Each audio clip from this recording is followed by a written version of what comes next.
Salam dan bahagia Ibu Bapak pendidik. Perkenalkan, saya Martina Wulandari, guru bahasa Inggris pada SMA Negeri 3 Maluku Tenggara.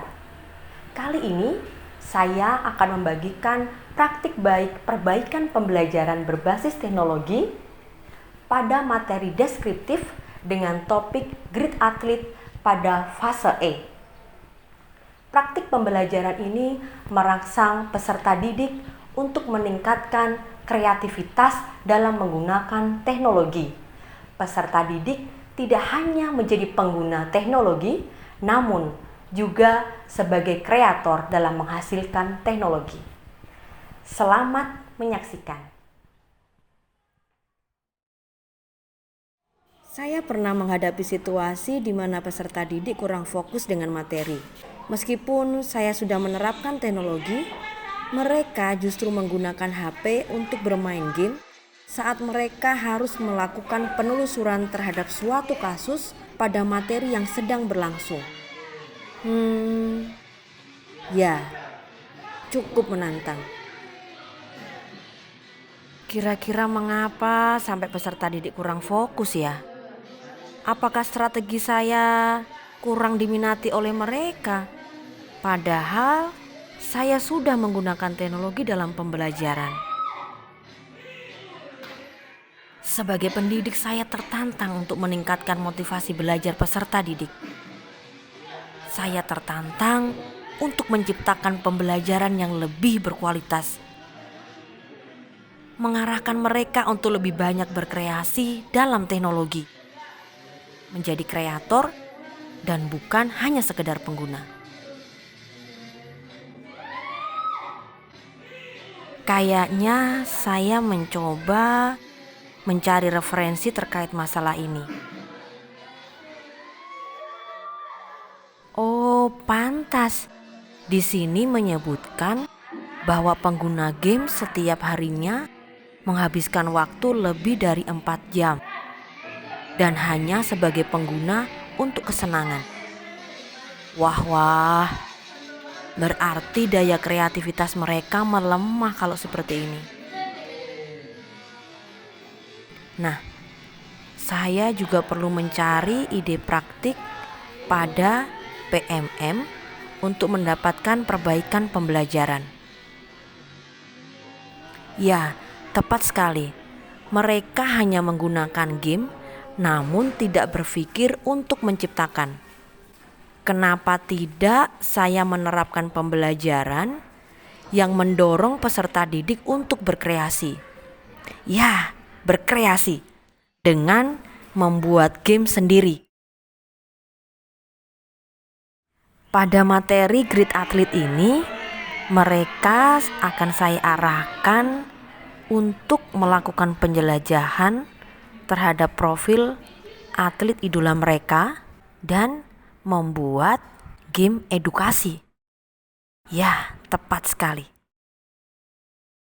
Bersama Ibu Wulan, inilah praktik baik perbaikan pembelajaran untuk menciptakan pembelajaran berkualitas melalui penerapan Grid Athlete EduGame pada kurikulum Merdeka. Sebelum melaksanakan pembelajaran, saya melakukan identifikasi kesiapan belajar peserta didik terkait kemampuan teknologi sebagai prasyarat penerapan pembelajaran Grid Athlete EduGame. Saya menanyakan keadaan peserta didik sambil mengajak peserta didik untuk bernyanyi. Tahapan ini merupakan tahapan relaksasi. Diharapkan peserta didik siap untuk mengikuti pembelajaran.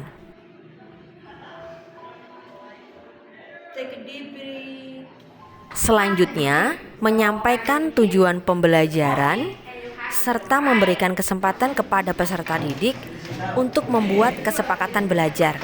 Masing-masing peserta didik memiliki kesempatan untuk menyumbangkan ide.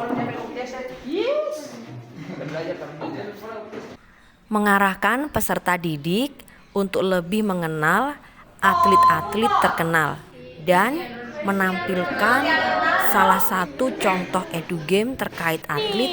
Kemudian peserta didik mencoba mengatasi setiap tantangan. Selanjutnya, saya membuat pemetaan minat terkait olahraga yang mereka sukai. Mereka kemudian berkelompok sesuai dengan minat yang sama. Masing-masing peserta didik dalam kelompok menyumbangkan satu atlet yang mereka sukai, menjelajahi profil atlet yang mereka sukai untuk mendapatkan sumber informasi, boleh dalam bentuk video, gambar, maupun audio.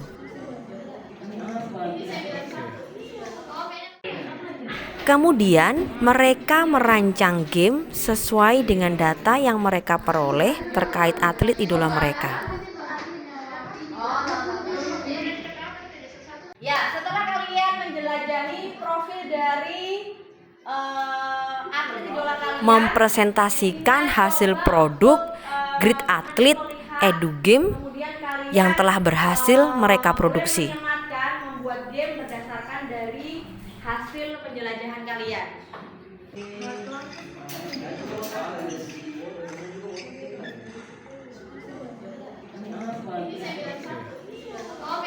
Yang sudah siap.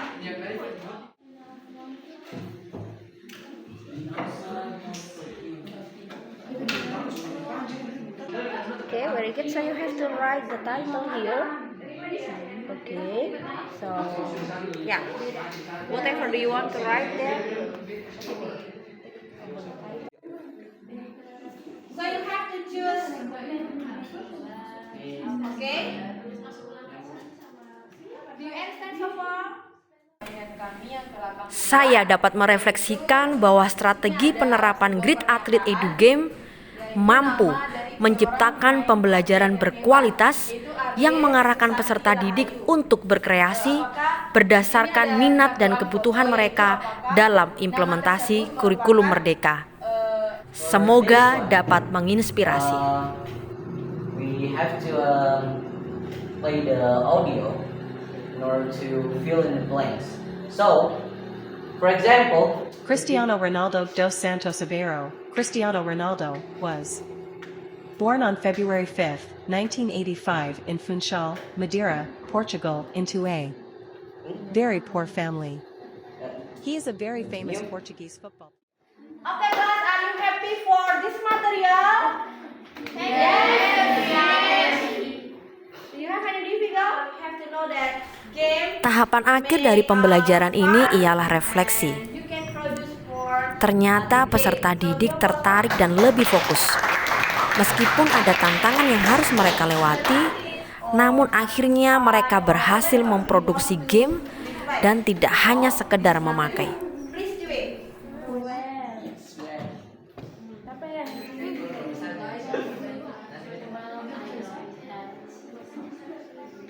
Everybody stand up, please. Time to break start. Greet the teacher. Good Morning, everyone. That's all from today. Thank you and bye-bye. Oke, jadi game ini tuh sangat menarik untuk digunakan, terkhususnya pada bidang pembelajaran, pada saat proses pembelajaran berlangsung, karena hal ini dapat membuat proses pembelajaran menjadi lebih menarik dan tidak monoton pastinya. Oke. learning this time, it was fascinating and fun and quite challenging, of course, because here we've been taught to make some game, and the game we make is an athlete. It's about an athlete. So the game we made is about to educate others and pretty much educate ourselves too. So it's fun and quite challenging. The challenging part is it's kind of difficult to translate it from Indonesian to English words because it is very difficult. But in the end, it's very fun.